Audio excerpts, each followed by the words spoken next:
Eu sou Suzana Barelli, hoje é domingo e eu trago aqui para vocês um resumo do que foi notícia no mundo do vinho nessa semana que passou.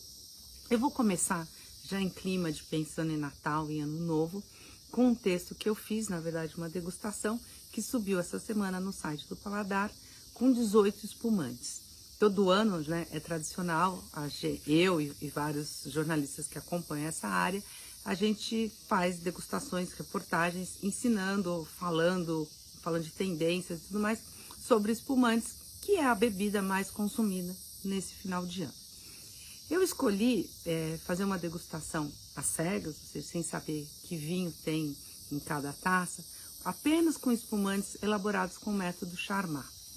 Charmat, teoricamente, é um método de segunda classe, na qual a segunda fermentação, que é aquela que dá origem às borbulhas, ela acontece dentro de tanques, são tanques grandes, fechados, que a gente chama de autoclave. Tira qualquer glamour quando a gente pensa em vinhos espumantes, né? Mas é um método eficiente e que me surpreendeu muito pela qualidade. O Charmat rivaliza com o método clássico, que é o método que é elaborado os grandes vinhos espumantes. Aí eu estou falando de champanhes, de cavas, de franciacortas, na qual a segunda fermentação ela acontece dentro da garrafa. No Charmat são nesses tanques.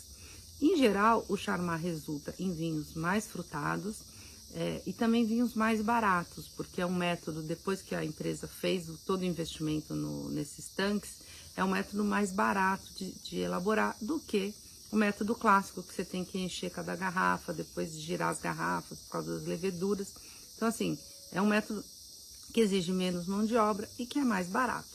E eu falei, bom, esse final de ano não tá, né, a situação econômica não tá boa para muita gente, então vamos mostrar os bons espumantes elaborados com Charmat. E eu devo dizer que eu me surpreendi muito. E algumas coisas que eu queria chamar a atenção. Primeiro, assim, eu gostei muito de vários dos espumantes que eu provei, né? O que se percebe é que hoje em dia as vinícolas estão tomando mais cuidado com o vinho base, né? Que é aquele vinho que nasceu da fermentação da uva, tem esse vinho que depois é feito um blend e vai fermentar novamente, criando os espumantes. Então, assim, esse vinho base elaborado com mais cuidado, ele tende a resultar num espumante com maior complexidade ou com maior pureza de aromas e sabores. Teve inclusive uma das amostras que esse vinho base, ele passa por barricas de carvalho, o que vai dar um espumante com outras notas, com umas notas que casam mais com que até o que a gente espera com um vinho que fermentou em garrafa e não em tanque. Então, assim, eu me surpreendi com a qualidade, me surpreendi com essa mudança, assim, algumas vinícolas tentando fazer um vinho base diferente.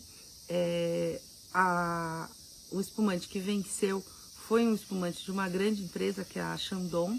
E a Chandon, eu postei ao longo desse ano, tiveram diversas ações mostrando essa contínua busca de qualidade. Então, isso resulta numa prova cegas, o vinho ter se saído melhor, né? E também uma outra coisa que me chamou a atenção, o Charmat é um método dos proseccos. Aqui no Brasil, a gente tinha grandes proseccos de qualidade, e também tem esses proseccos genéricos para festa. Na prova de Charmat, eu fui procurar, eu queria proseccos que realmente eu gosto e que não estão mais no mercado brasileiro. Isso me chamou muita atenção. Eu falei com 2, 3 importadoras que traziam esses proseccos e falaram, decidimos descontinuar, não tem respostas muito conclusivas, mas mesmo assim eu coloquei alguns proseccos para dar uma comparação e tinha coisa interessante que vocês podem conferir no texto que está no site do Paladar.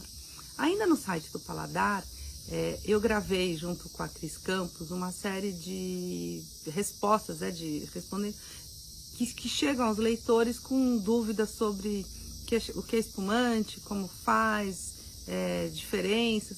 Então tem lá uma série de vídeos para quem quiser conferir, são bem curtinhos, falando desse mundo das borbulhas, né? Já pensando aqui que daqui uma semana a gente está em muitos espumantes.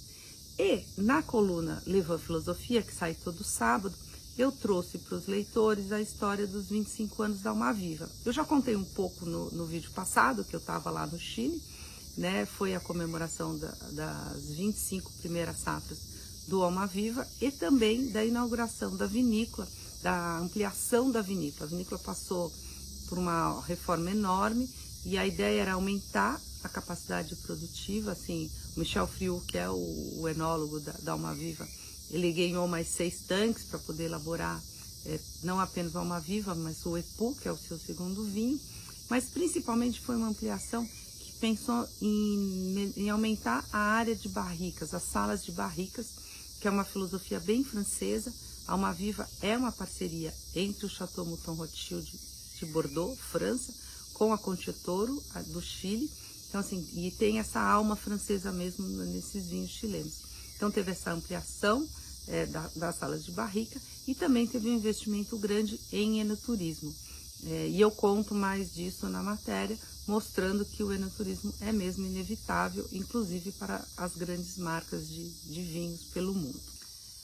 Além disso, nessa semana teve uma degustação que eu gostei bastante de participar, que foi da divisão Moët Hennessy do grupo LVMH. O grupo LVMH, ele é mais conhecido quando a gente pensa em bebida pelos grandes champanhes. Dom Pérignon, Krug, Veuve Clicquot são algumas das marcas do grupo. Mas eles têm também vinhos tranquilos, que é como a gente chama o vinho que não tem borbulha. E aí tem marcas como Cheval des Andes na Argentina, Claude Bay na Nova Zelândia, Numancia na Espanha, e entre outras boas marcas de vinho. E a ideia dessa degustação foi meio um encerramento de ano para mostrar os vinhos, as novas safras, e harmonizando com receitas aqui de chefes brasileiros. Então, por exemplo, o Claude Bay, principalmente o Sauvignon Blanc, ele era harmonizado com pescados do projeto Amar, que é um projeto bem legal de frutos do mar. E aí, mas dessas diversas degustações que tiveram, a que eu mais gostei foi do Cheval des Andes, com um nigiri de Wagyu elaborado pelo Kinoshita. Foi uma harmonização assim bem interessante.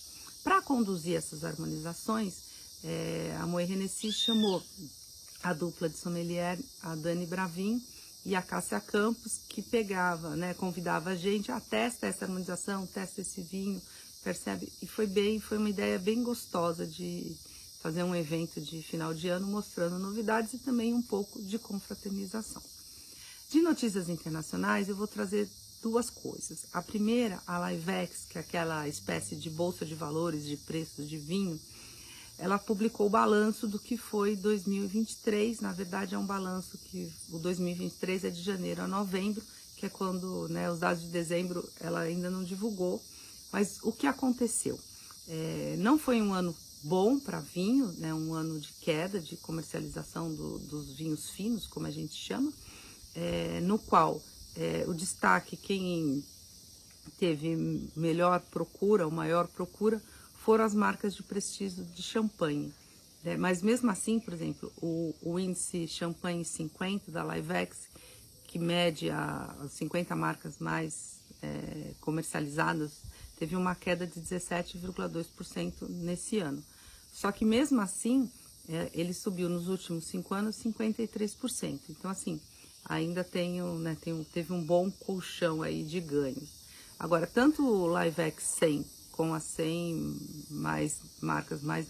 garrafas mais negociadas, como o Livex 1000 com as 1000, tiveram uma queda de 13% em valor nesses últimos 11 meses, terminados em 30 de novembro. Outra coisa que a Livex destacou no relatório delas é a volta do aumento de importância de Bordeaux. Bordeaux foi responsável por 40% do índice, é um pouco a mais do que foi o índice do ano passado. Então, assim, tem um crescimento. A ideia é que os consumidores, os grandes investidores nesses fine wines, estão indo para portos seguros, Bordeaux é um exemplo, o Champagne é outro exemplo, mas Bordeaux já representou 80% desse mercado, e não os 40% de hoje, de uma década atrás. Essa análise tem que ser um pouco mais ampla, porque surgiram diversas outras marcas importantes de vinho em diversos outros lugares. Então, Bordeaux perdeu a importância relativa, vamos dizer assim, mas não é que Bordeaux foi esquecido, muito pelo contrário. E a última notícia é que uma ex-diretora da Maison Chopin ela saiu da Maison, da vinícola de Champagne, e disse que acusou a Maison de estar elaborando champanhes falsos a partir do uso de vinhos de outros países, vinhos simples de outros países, gás carbônico adicionado e licor. Segundo ela, mais de 1.800.000 garrafas foram falsificadas.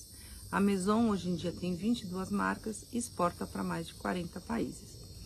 Dá um certo susto isso.